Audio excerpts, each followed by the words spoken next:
nombre es David Sánchez y pues bueno, yo a diferencia de otros pues no realicé trabajo de grado, sino hice materias de posgrado por la modalidad que permite la universidad. Entonces pues en el semestre anterior, bueno, para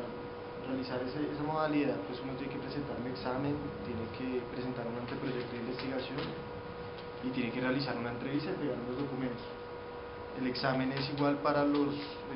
estudiantes de pregrado o los que quieren aspirar al posgrado. Entonces pues realicé el procedimiento y presenté un anteproyecto sobre digamos, una historia rural de una región andina del altiplano cundiboyacense, y dentro de las materias que vi está el seminario de investigación 1, que es donde uno plantea un proyecto de investigación que tiene que ser aprobado por el consejo de facultad y pues por los profesores aquí del comité. Entonces pues yo lo que les podría hablar sería del proyecto de investigación que resultó pues digamos de ese primer semestre de maestría y último de pregrado, que recibió como título La vida rural de las comunidades indígenas en el Valle de Ubaque en el siglo XVIII.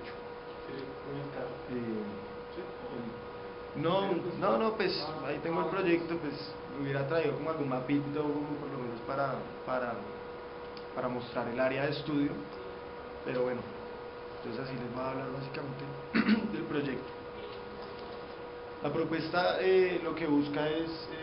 analizar, digamos, esa historia rural del altiplano, pero pues, digamos, como un primer acercamiento, tomar una región geográfica específica, digamos, no tomar una unidad administrativa, sino tomar una región que tuviera cierta homogeneidad geográfica, para que se pudiera trabajar también desde la parte geográfica, porque pues la historia rural, la historia agrícola, o pues lo que hemos trabajado con lo que se mira de agroecosistemas, pues requiere, digamos, el conocimiento geográfico, climático. Entonces pues se optó por el Valle de Ubaque, o sea, lo que comprende desde el pueblo de Choachí, aquí detrás de los cerros orientales, por Choachí,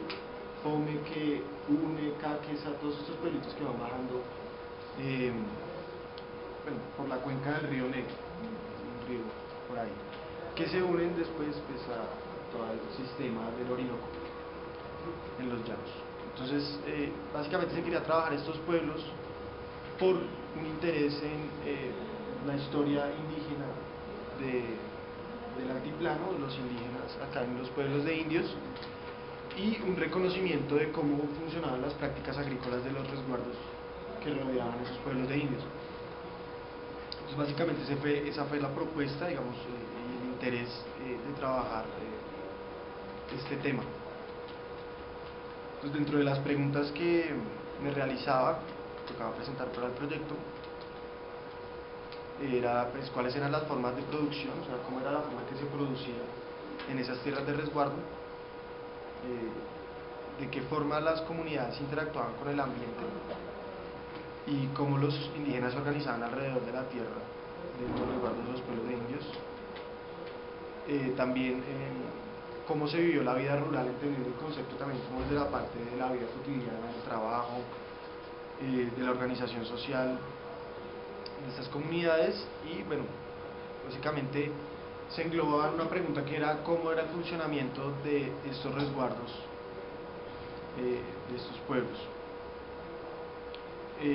La justificación al proyecto pues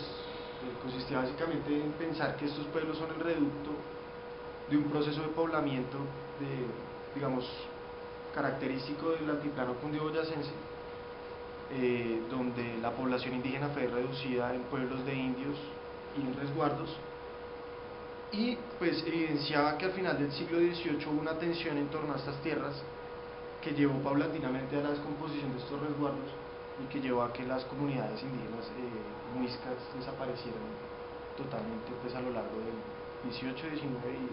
y el siglo XX, pues ya eran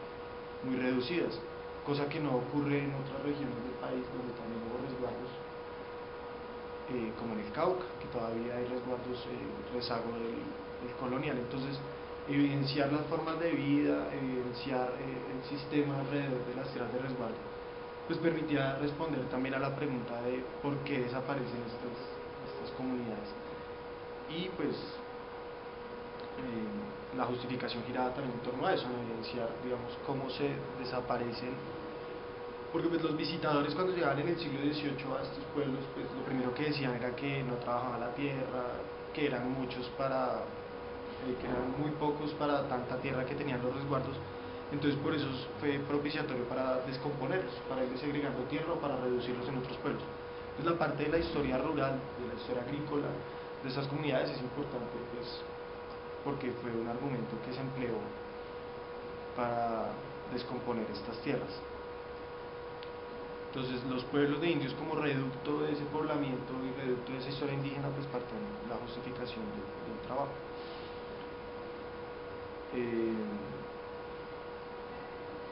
En sí el proyecto lo que buscaba evidenciar era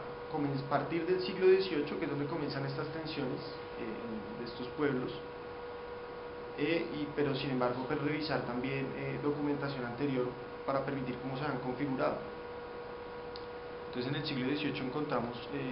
visitas a estos pueblos, que son las que pues comienzan, digamos, un movimiento para segregar tierra o para reducir pueblos en otros. Entonces la investigación comienza pues nominativamente en 1750 hasta el final del siglo XVIII, con las visitas de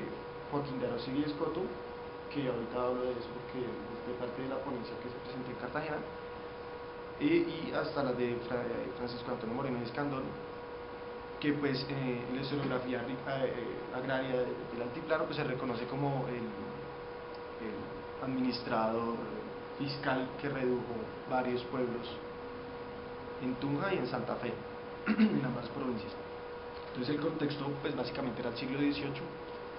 un siglo marcado por un crecimiento poblacional, un crecimiento económico en la mayoría del virreinato. En términos agrícolas se vio un crecimiento económico, bueno, pues bajo ciertas variables, en el contexto de los pueblos de indios, de la mayoría de pueblos de indios del altiplano, es decir, de las provincias de Tunja y de Santa Fe, básicamente se ve una dinámica poblacional muy interesante, y es el aumento de la población mestiza blanca alrededor de los pueblos. Eso que genera una serie de tensiones alrededor de la tierra que está más valorizada. O sea, básicamente los pueblos de indios funcionaban con el caserío, que es lo que nosotros ahorita podemos conocer como los pueblos mismos de Ubaque, todos esos son rezagos de esos pueblos, de esos caseríos, y alrededor se hallaban esas tierras de resguardo. Y alrededor de esas tierras, en la jurisdicción de los pueblos, comenzaron a asentarse vecinos, lo que se llamaban vecinos, población de vecinos, y en el siglo XVIII esa población tendió a superar en muchos casos la población indígena de los resguardos, lo cual fue argumento esgrimido por estos visitadores, por la administración colonial, para reducir estas tierras. Eso es un fenómeno del siglo XVIII, entonces pues el contexto, digamos, de ese siglo es muy importante acá trabajarlo. La población y la economía. Entonces esa parte era el contexto que también pues, se debe presentar en el proyecto. Como balance historiográfico, pues se había evidenciado por medio del estudio de bibliografía que el tema de resguardos había sido trabajado, pero no muy profundamente. Hay obras como por ejemplo la de Margarita González, que tratan el resguardo en el nuevo Reino de Granada, pero pues se refieren a simplemente la jurisdicción de Tunja y Santa Fe. No, Margarita González. Sí, Margarita González. No, sí, perdón. Sí, la del resguardo en el nuevo Reino de Granada. Ella pues trabaja, pero digamos que no entra a evidenciar ciertas características del resguardo, pero no entra a profundidad a ver, por ejemplo, cómo se conformaron, cómo se organizaban internamente, y genera una visión, si se quiere, un poco simplista del fenómeno, sin atender a variables geográficas, sin atender a variables demográficas importantes, que pues en esta investigación se propone resolver, por lo menos para esta región. Sin embargo, pues la mayoría del tema de resguardo se ha trabajado desde la historia agraria, intentando buscar pues en el estudio de esta institución el desarrollo del tema de la propiedad, y pues ha dejado por fuera ciertas variables, como por ejemplo la organización interna de los resguardos, las prácticas agrarias que se llevaban, con simplemente algunos comentarios muy tangenciales sobre ese problema, que me parece pues es un tema importante y que es parte de la justificación del proyecto. Han habido en los últimos años pues ciertas interpretaciones, por ejemplo sobre el ordenamiento territorial, en cabeza de Marta Herrera, pues ha trabajado esta cuestión de los pueblos de indios y ha dejado también una agenda de investigación importante. Hay otros tipos de investigaciones como la de, permítanme, Ángel Luis Román, Ordenamiento Territorial y Resistencia Indígena en Cajicá, donde él sí, digamos, hace rastrea cómo fue la conformación del pueblo, qué tierras se entregaron, dónde quedaban localizadas, y digamos, sí se preocupa por entender cómo funcionaban internamente estos pueblos, pero para el caso de Cajicá. También Catherine Mora, estudiante actual del doctorado en Historia, trabajó para el Valle de Saquencipa, trabajó cuestiones agroecológicas, prácticas agrícolas, es decir, una historia de la agricultura y pues la relación ambiente-sociedad y bueno, la degradación del suelo, que era el fenómeno que ella quería evidenciar. Eso también, digamos, ha generado ciertas agendas de investigación en torno a la historia de la agricultura, a la historia de las prácticas agropecuarias y a la historia agroambiental de estas tierras. Entonces, digamos, eso se planteó como balance. En la metodología, pues, bueno, básicamente, pues, los paradigmas teóricos que van a alimentar surgieron de la historia rural, una historia rural que, bueno, comienza con Marc Bloch, en su texto de historia rural francesa, donde él parte de la importancia de reconocer los regímenes rurales, la organización de las propiedades, porque todo eso es una configuración de la vida de las comunidades rurales, y bueno, eso genera cierta organización especial, unas dinámicas civilizatorias también, según como él lo ve. Pero también otro paradigma que va a entrar aquí en esta investigación y que es parte de un objetivo específico es el estudio de los sistemas agroecológicos, es decir, cómo el sistema agroecológico se mantiene su productividad, cómo, digamos, las comunidades o bueno, los actores mantienen la sostenibilidad del sistema, el manejo de fertilidad, de aguas. Todo eso es importante para reconocer si funciona o no un sistema agroecológico. Entonces, pues, de eso también hablará Omar, que su tesis también está basada, digamos, en estos conceptos. Ese es básicamente el proyecto de investigación, pues apenas está realizado, ya fue aprobado en el Consejo de Facultad. La directora es Estefanía Galini, pues este semestre por diversas razones no se ha podido continuar con los seminarios de investigación, pero pues digamos es el proyecto ya aprobado y del cual se espera contar ahorita con un apoyo financiero del Jardín Botánico, con un estímulo de investigación que está proponiendo ahorita para trabajos de historia ambiental, de ecosistemas andinos, bueno, toda una serie de cuestiones sobre el ecosistema andino, entre eso es la historia ambiental de esos sistemas agrícolas. Entonces, pues esperar a ver si presentan el estímulo, si lo aceptan. Y bueno, también para hablar un poco de